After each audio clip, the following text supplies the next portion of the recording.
Divided ہے. ہم یہ طے نہیں کر پا رہے کیونکہ ایک نئی قوم پیدا ہوئی تھی, ایک نئی سلطنت کی بنیاد رکھی جو فارچونیٹلی ہمیں مل گئی. تو اس کے بعد ہم نے یہ ڈیسائیڈ نہیں کیا کہ ہم نے کرنا کیا ہے. اس لیے کبھی ہم ہر 2-4 سال بعد اپنی جو چیزیں ہیں ان کو تبدیل کرتے ہیں کہ کیا ہم ایرانی ہیں, کیا ہم افغانی ہیں, کیا ہم عربی ہیں.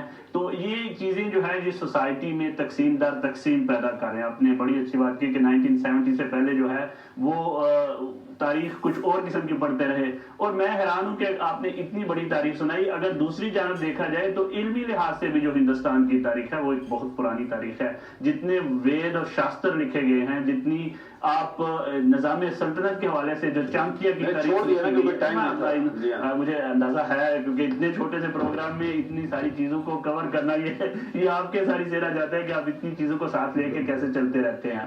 تو بدقسمتی سے ہم نہ نظام کے حوالے سے ڈیسائیڈ کر سکے کہ ہم نے کون سا نظام اپنانا ہے. کیا ہم اسلامی خلافت کا نعرہ لگنا کبھی شروع ہو جاتا ہے, کبھی ریاست مدینہ کا نعرہ لگنا شروع ہو جاتا ہے, کبھی کوئی امیر المومنین بننا شروع ہو جاتا ہے, اور کبھی ہم جو ہے وہ چائنا کی مثال دیتے ہیں کہ چائنا بہت زبردست ملک ہے. کبھی ہم کہتے ہیں کہ پارلیمانی نظام جو ہے وہ برطانیہ کا بہت زبردست ہے. کبھی ہم کہتے ہیں کہ نہیں جی صدارتی نظام جو امریکن سسٹم ہے وہ بہت زبردست ہے.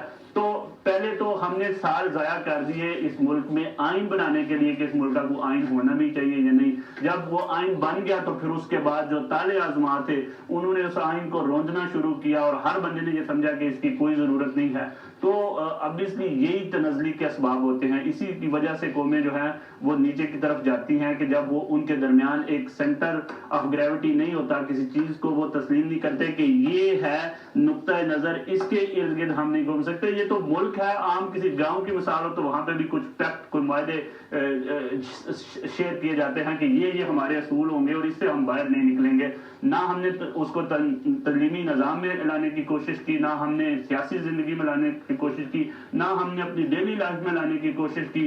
ہمیں یہ نہیں پتا کہ ہمارے ہیرو طارق بن زیاد ہیں, خالد بن ولید ہیں, یا جو ہے وہ ہمارے پنجاب کے اپنے بھی تو کوئی ہیرو ہوں گے. اس 70-77 سال میں ہم نے اپنے ملک میں کوئی ہیرو ڈیسائیڈ نہیں کیا. ہم نے اپنی جو تصویر ہے وہ نوٹ کی, اس میں بھی ایک ہی ہیرو ہے, اور اس کو بھی ہم نے آگے کسی کو اس قابل ہی نہیں سمجھا کہ ہم نے لوکل جو ٹیلنٹ ہے, لوکل جو چیزیں ہیں ان کو کبھی ہائی لائٹ کرنے کی کوشش نہیں کی, کبھی اس کی طرف جو ہے ہم نے رجحان لانے کی کوشش نہیں کی. تو ہمیں یہ بیٹھنا پڑے گا, ہمیں یہ ڈیسائیڈ کرنا پڑے گا کہ ہم نے کون سا مطالعہ پاکستان ان کو پڑھانا ہے. اگر انہوں نے آرٹ لو کی بات کی ہے, اگر شاعری کی بات کی ہے, تو پھر آپ کو اپنے لوکل کلچر کو, اپنے لوکل ہیروز کو اپنا ماننا پڑے گا. تبھی آپ کبھی بھی کسی کو بھی آپ مثال لے کے نہ, کسی دنیا کی قوم نے ترقی جو ہے وہ دوسروں کی مثالیں لے کے نہیں گئی. آپ نے لڈی ڈالنی ہے, وہی آپ کا کلچر ہے, آپ جو ہے وہ بیلے ڈانس نہیں کر سکتے. آپ کی طرف